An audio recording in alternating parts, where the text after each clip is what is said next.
Hello everyone, I hope you're having a great day today. So today we are doing a little thatched, well, it's not a little thatched cottage, it's quite a big thatched cottage in the end, but we're doing a thatched cottage using the new thatch roofs from Island Living. When I first saw them, I was just like, I need to make a proper British thatch cottage. It's like probably the least thing you'd think of, thinking like Island Living, thatch cottage. But that's where my brain went, and this is what we are doing.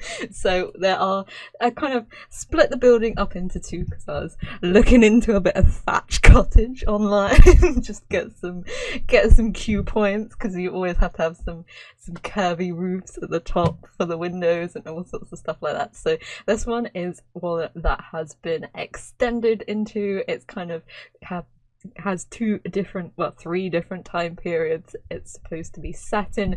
So this bit we're working on now is the newer bit, so this is like the middle sort of aged part. The little extension, but not little, but the extension on the end is supposed to be the original cottage. So you can imagine it was a really cramped, a really small, and made of stone as well. So we're using the bowling stuff stone, this nice flagstone wall, and it's all flagstone inside as well. And then I thought it'd be quite fun to do a little modern connection between the two.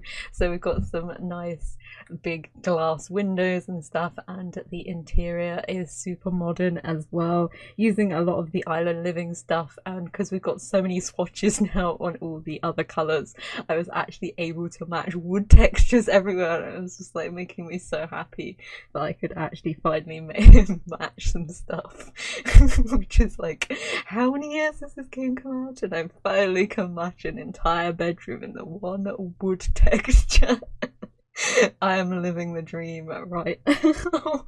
So the outside, we kind of going with the seasons windows. We're mixing the cats and dog stuff in here as well, and we've got a nice big modern open glass bit to the back of the old part as well, just to kind of mix it up. I also put some of the little rafter barn windows that comes in Island Living as well for the top of the house, just to give it a little bit of character and stuff, kind of to show that there is like a roof section that you might be able to go into.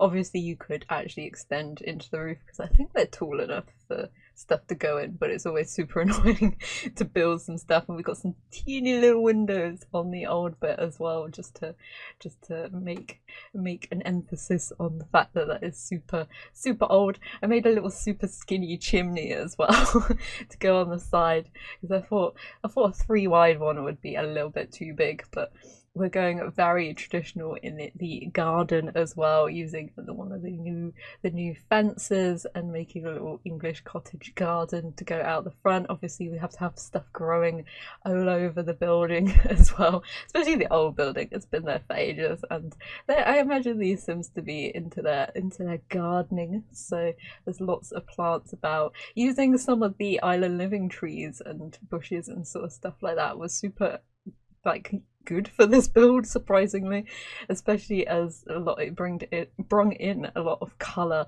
and stuff that you normally don't get with the trees, and like scaling them up and down and all sorts of stuff like that made it really interesting.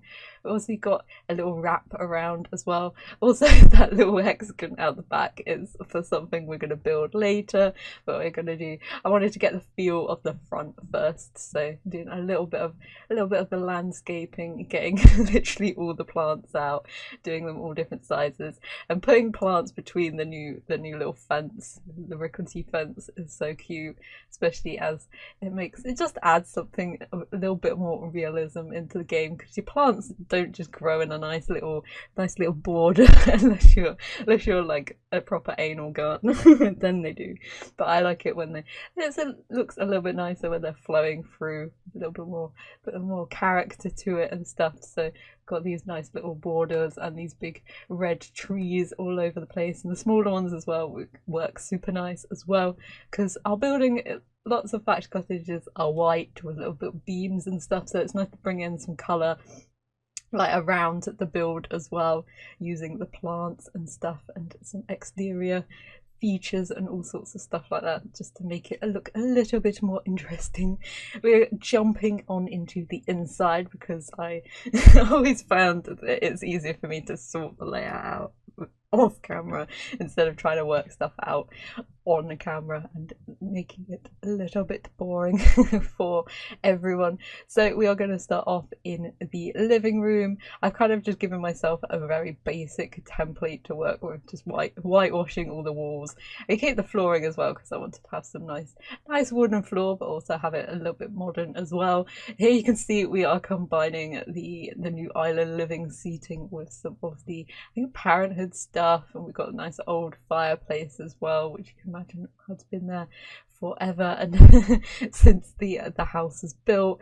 But it's a good showcase of how you can use the jungle living combining the two packs together, the island living stuff in a more modern sort of out of context situation, so you're not just using them for the island builds themselves, but you can use them in everyday homes as well, which makes this pack super versatile. If you still haven't got it, which is like, it's been out 2 weeks now, a week, and if you haven't got it, then you need to get on it. Throw your money at EA as we all do every time a new pack comes out. But we're kind of going for a modern country vibe in here, if that's ever such a thing. So we've got a mix of some traditional stuff, we've got lots of wood and sort of natural colours, especially the dark wood. Kind of the tone of the coffee tabletop is kind of the tone that I pick out for most of the furniture in this build, and then most of the doors and windows and stairs are all the same colour as well, which is always surprising because we all love a good colour match. I was struggling a bit in the living room to find some like extra bits to put in here, because it's a spacious space, but I've kind of put everything near the middle, so I was like, I have to fiddle around with it a bit, just make it look a little bit more as though it's spaced out, and just add extra chairs and bushes is always the solution. I don't actually add too many plants in this build because it's quite compact compared to my normal ones, so there wasn't too much room for some plants and stuff, but it is a nice little, not little build, I don't know why I keep calling it a little build, it's not small. It's quite a sizable property compared to some of the stuff that you can build, especially in Winterberg. This is where I'm building it because it's a perfect location to have a little thatch cottage in Windenburg.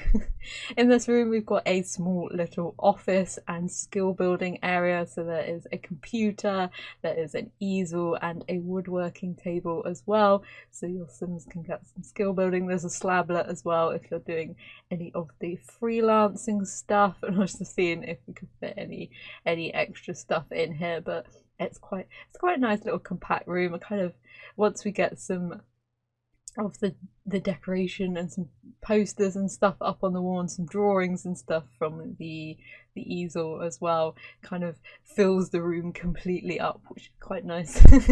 It can feel it wasn't a scrounging for stuff to put in this room, so it's quite nice little compact room. And I just put a few of the blinds up, even though it's at the back of the house. Kind of need something just to shade your eyes so you're not getting the screen glare everywhere.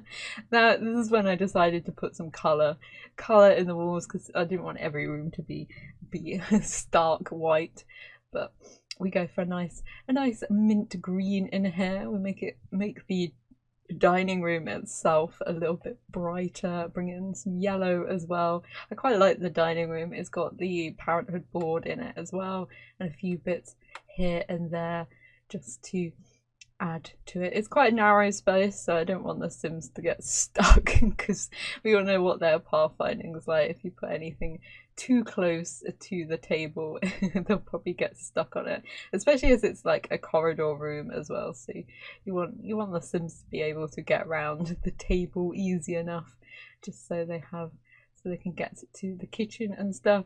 Trying to find some items that are a little bit more farmhousey as well, and some nice pictures that kind of were to do with the outdoors and stuff as well, but not like the jungle or anything. So it turns out to be a quite nice little room. We used one of the new lights as well, just to have over the table. I think I scaled it down because it was like gonna hit the table itself. So that is a thing. In the kitchen, we're going very stone and flagstony on the floor, but then we're mixing it up with some modern furnishings in here, using the island living counters with the Parenthood.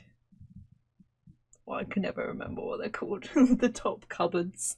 I have no idea. I have no idea, but I mixed it up and used the little shelving bits that we got from Island Living just to make it a little bit different. I think it works quite well in this one as well. It really annoyed me that the shelves didn't connect together, and there's not a shelf that has the same color as it to like connect it up, so there is a gap and it annoys me. I wish I could change it. I also put one of the old rustic tables in the middle as well, just to have like an island space, because obviously we didn't get any island counters with these new ones. Hopefully they'll update it like they did for Jungle Adventures. I don't know how they get to the point where it's just like, we need to release the pack but we don't have any island counters. But hopefully we'll get some soon. Hopefully get some top ones to go with it as well, but I don't know. I didn't put too much decoration in the kitchen itself. I thought it'd be a little bit more of a clean space. We've got a few like bits and bobs about, just the usual essentials. Also put a little pet bed and a feeder in here, so if you've got a little country dog or a nice chill cat, then you can have it stay in the living room, in the kitchen. I used to use one of the new tables outside as a outdoor eating area, and put one of the other tables in because I wanted to have an umbrella in between, but none of the other ones that we've had is like a proper straight up pole one, so I had to smudge in in another table. So you could probably put extra objects and stuff over it, especially if you've got move objects on, so you get extra spacing.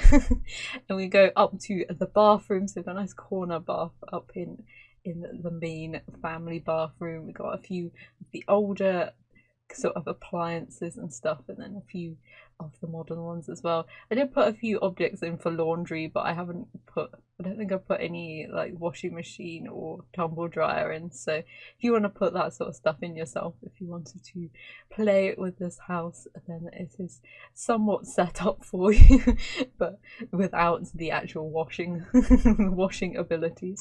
This is our first bedroom, which is actually a guest bedroom, so it's a lot plainer than the others, and I have gone a full matching woods.